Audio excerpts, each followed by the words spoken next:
Billplz Login is an identifier platform for businesses to verify individuals and organizations for free. The probability of someone committing internet fraud is significantly lower if their identity is known. So Billplz decided to release Please Login for free to protect the digital economy.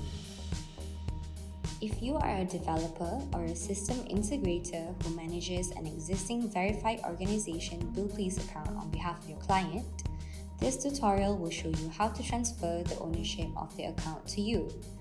Please navigate to the Billplz website and click the Sign In button. Enter your client's existing email and password for authentication. Once logged in, fill in random individual information in step 3. You have the option to upload your client's organization bank account statement header in step 4. This can also be done at any time after the transfer of ownership.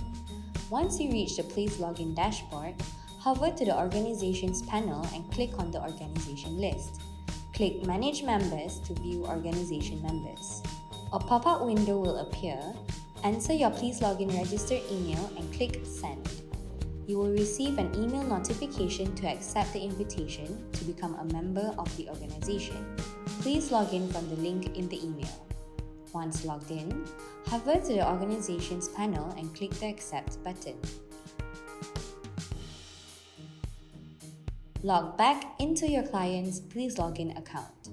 Click Manage Members to view organization members and click the Transfer button beside your email that you recently added to transfer the ownership from your client's email. You will receive an email notification on the transfer. Please log in from the link in the email. Once logged in, hover to the Organizations panel and click the Accept button. You are now the new owner of your client's organization account. You can proceed to transfer more organizations by repeating the steps in this tutorial.